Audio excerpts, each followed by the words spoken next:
میری بدقسمتی ہمیشہ یہی ہے، میں مجرم بھی ہوں، اللہ پاک شاید مجھے گناہوں کی سزا بھی دیتا ہے۔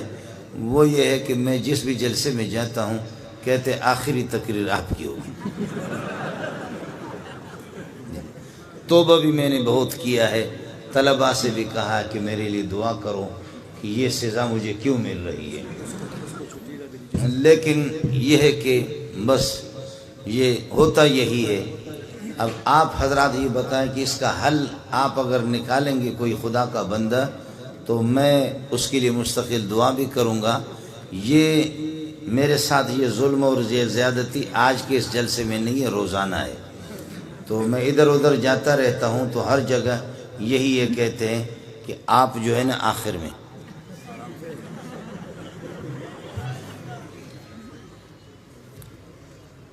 مولوی صاحب کو مذاقی تھا تو رات کافی بیت چکی، اب 12:30 بج رہے ہیں اور مولوی صاحب کو بیان مل گیا۔ یہ میرے عزیز ہے یہاں بیٹھے ہوئے مولانا نصیب صاحب، تو ہمارے ایک دوست ہے، عزیز ہے ہمارے، وہ بھی جو سینے میں بات ہوتی ہے اس کو باہر نکال دیتا ہے، چھپاتا نہیں ہے اس کو۔ تو مولوی صاحب کو جب 1:30 بجے اور 2 بجے خطیبوں نے اپنی تقریریں کی، آخر میں مولوی صاحب کو بیان دیا کہ آپ کا بیان ہے، تو اب لوگ اس طریقے پر جھوم رہے ہیں اور سوئے ہوئے۔ تو ایک آدمی نے اس قسم کا بم چھوڑا کہ خدا کی پناہ،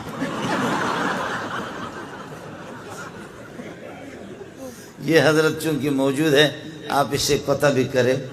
تو ایک آدمی نے وہ زبردست قسم کا بارود جب اس نے چھوڑا، بارود چھوڑنے پہ مولوی صاحب نے شروع کیا تھا نحمدہ و نصلی علی رسولہ الکریم، سامنے سے جواب آ گیا ڈر۔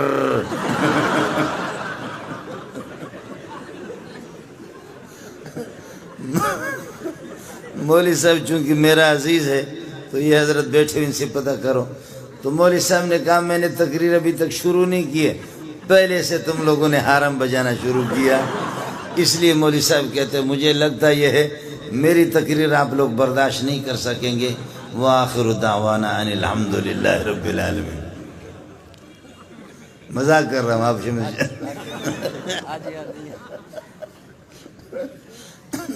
مولوی صاحب نے کہا خدا کی بنا بھائی مجھ سے تقریر نہ کرواؤ ورنہ حالات پاکستان کے خراب ہو جائیں گے، اور اس طریقے پر جو ہے نا پولیس والے غریب کس کو پکڑیں گے جب اس قسم کا سلسلہ شروع ہو جائے گا۔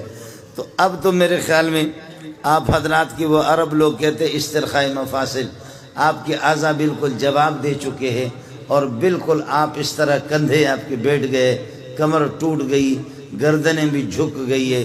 تو اس موقع پر ایسی حالت میں آپ کو لے کر کے بیٹھ جانا اور مولوی صاحبہ کو تقریر سنائے یہ کسی طرح بھی ٹھیک نہیں ہے۔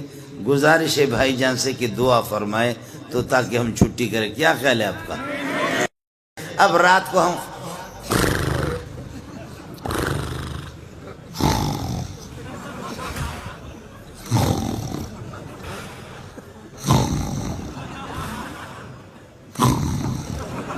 خدا کی قسم، اور وہ ایک موٹا سا، اس موٹے کو چارپائی، سندھ میں جو کوئی مہمان آتا ہے تو چارپائی پہ اس کو سلاتے، چارپائی پہ اس کو باہر سلایا گرمی کی وجہ سے۔ اب جب اس نے حرم بجانا شروع کیا تو ایک چھوٹا سا کتا جس کو ٹیپو کہتے ہیں نا، ٹیپو ٹیپو ٹیپو، کتا آ کر کے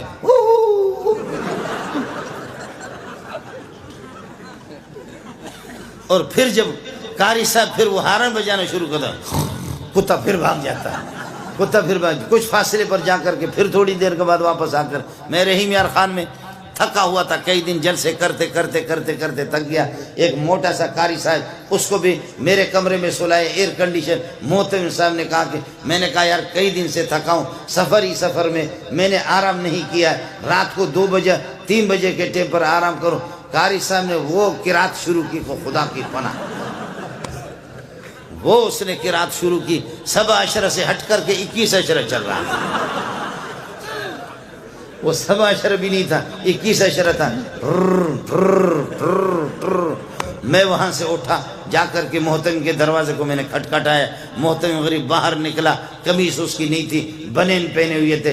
کہنے لگے کیا قیامت آ گئی؟ میں نے کہا یہ قیامت تو میں نہیں جانتا، یہ قیامت سے کم نہیں ہے، تم جاؤ کمرے کے اندر اس کو دیکھو۔ محتمی بڑا ہوشیار تھا، اس نے اپنے موبائل چالو کر کے لے جا کر کے اس کے قریب رکھا۔ میرے لیے وہاں سے اس غریب نے کوئی چارپائی مارپائی کہیں سے نکالا، ایئر کنڈیشن والا کمرہ مجھے نصیب نہیں ہوا، اس نے باہر کوئی چارپائی نکالی، وہاں پر کوئی مچھردانی لگائے اور کوئی پنکھا لگایا، ادھر پھر یہ کہ میں سو گیا۔ اس نے ٹیپ کر دیا، اور ٹیپ کر کے صبح کو قاری صاحب کو میں نے کہا قاری صاحب نے بھی، اس نے بھی 2 شادیاں کی ہوئی تھی۔ میں نے کہا قاری صاحب خدا کی قسم تمہاری بیویاں اگر نماز بھی نہ پڑھے تب بھی جنت میں جائیں گے۔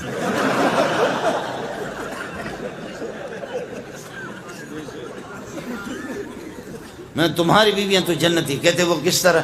میں نے کہا اس ٹھر کی ہوتی وہ کس طرح سوتی؟